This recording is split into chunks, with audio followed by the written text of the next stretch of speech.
Si vous cherchez une mignonne comédie familiale pleine de bons sentiments, avec zéro cynisme, devant laquelle vous allez passer 1 heure et demie très agréable, alors Playing with Fire, chaud devant, le titre en français, c'est le film pour vous. Moi, je l'ai vu 2 fois, une fois l'année dernière, il était déjà sorti l'année dernière en DVD VOD, et maintenant qu'il est disponible sur Amazon Prime, et les 2 fois, je me suis régalé. Je vais vous en parler sans spoilers, juste après le générique.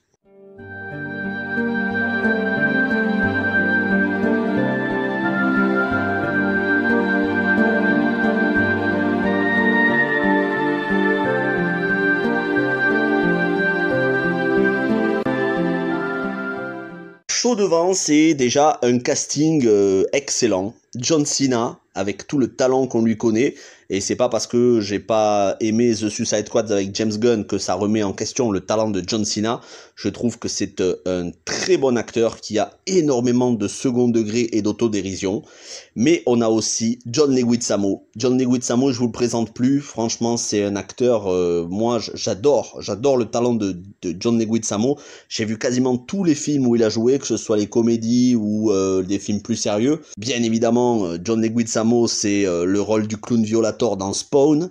C'est aussi un film avec Jon Favreau qui s'appelle Chef, où il est avec Jon Favreau faire de la cuisine dans un food truck à travers un road trip dans tous les États-Unis. Donc voilà, John Leguizamo, on le présente plus. Bien évidemment, c'est Luigi dans Super Mario Bros, la toute première adaptation de jeux vidéo au cinéma. Et pour compléter, on a l'humoriste acteur Keegan-Michael Kay du duo Kay et Peele, avec son allié Jordan Peele, qui aujourd'hui est réalisateur de films d'horreur et de films un peu plus psychologiques, mais c'est vrai qu'à la base, lui et Keegan-Michael Kay sont des humoristes. Keegan-Michael Kay, on a pu le voir dans Tomorrowland, dans Cops les forces du désordre avec Damon Wayans, dans le dernier Predator, et beaucoup d'autres comédies comme par exemple The Boyfriend, Why Him avec James Franco. Voilà. Et pour compléter tout ce casting, on a Tyler Mane, que certains connaîtront pour être Michael Myers dans les 2 Halloween de Rob Zombie, mais surtout Dents de Sabre dans le premier X-Men de Bryan Singer sorti en 2000. Et enfin, Judy Greer, bien sûr que vous la connaissez pour Halloween 2018 dans le rôle de la fille de Jamie Lee Curtis, de Laurie Strode, mais elle est aussi dans le MCU pour les 2 Ant-Man, elle a aussi joué dans Jurassic World et dans beaucoup de comédies américaines, films dramatiques. À noter pour compléter le casting que l'on a Brianna Hildebrandt qui joue dans le film. Elle, vous avez pu la voir dans le rôle de Negasonic Teenage Warhead dans Deadpool 1 et 2.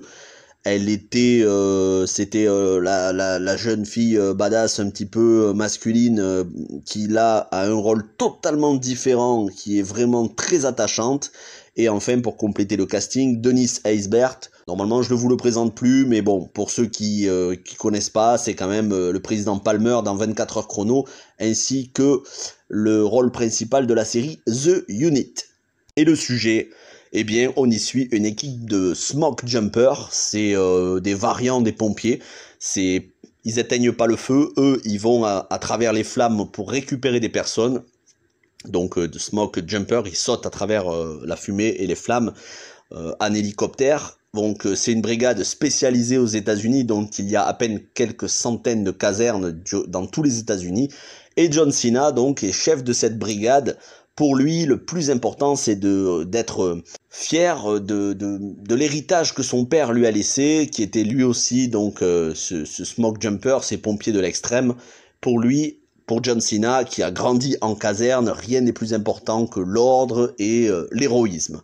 Et c'est quelqu'un d'assez coincé qui n'a aucune idée de ce que sont les relations familiales, les relations amoureuses, la vie en famille et surtout comment ça fonctionne les enfants. Et ils vont être, lui et sa brigade, être confrontés à un moment donné à un sauvetage d'enfants. Ils vont sauver une fratrie de trois enfants, la grande sœur, le petit frère et la petite sœur bébé. Ces 3 enfants, ils ont des parents qui sont décédés et ils veulent absolument rester ensemble pour ne pas être séparés, mis en famille d'accueil. Donc dans un premier temps, donc l'équipe de John Cena et toute son équipe, ils vont les recueillir en caserne. Les enfants vont être insupportables, mais c'est aussi parce que c'est des enfants et que John Cena ne sait pas s'y prendre avec les enfants. Et puis après, ils vont finir par s'apprivoiser les uns les autres, se comprendre. Et ça va aller beaucoup mieux. Bon, je vous révèle pas la fin du film. Ce que je peux vous dire, c'est que ça fait penser à un autre film récent qui était sorti un an avant, en 2018, puisque ce film-là est sorti en 2019. Un an avant était sorti Apprenti Parent avec Mark Wahlberg et Rose Byrne ainsi que Isabella Merced. Donc ça fait penser à ce genre de film, ça peut faire penser aussi à Maman j'ai raté l'avion 1 et 2. C'est dans le même genre, ce genre de comédie familiale avec des bons sentiments qui se termine bien.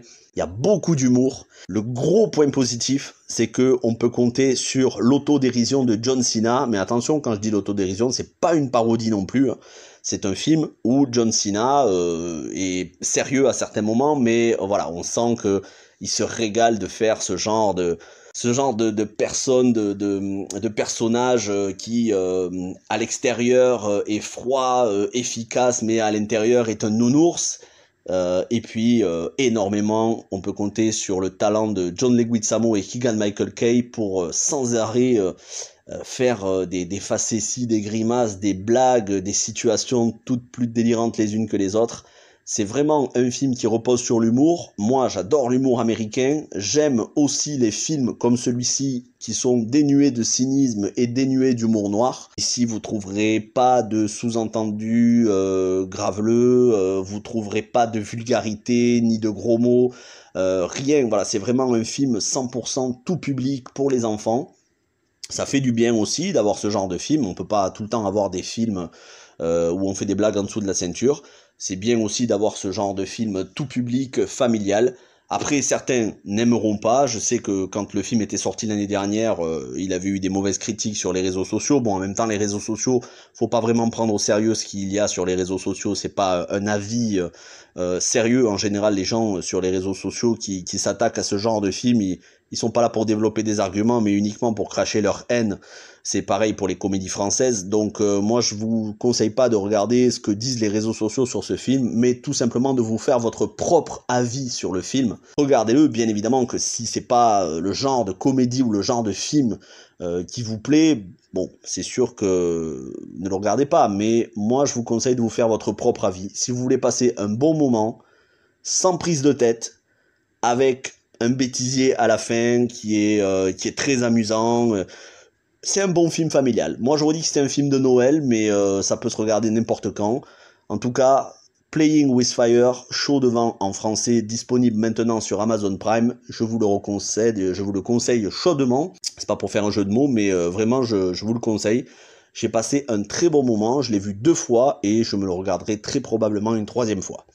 Merci à tous d'avoir regardé cette vidéo en entier. N'hésitez pas à liker, vous abonner et partager. Et moi, je vous dis à très vite pour plein d'autres vidéos. Ciao tout le monde!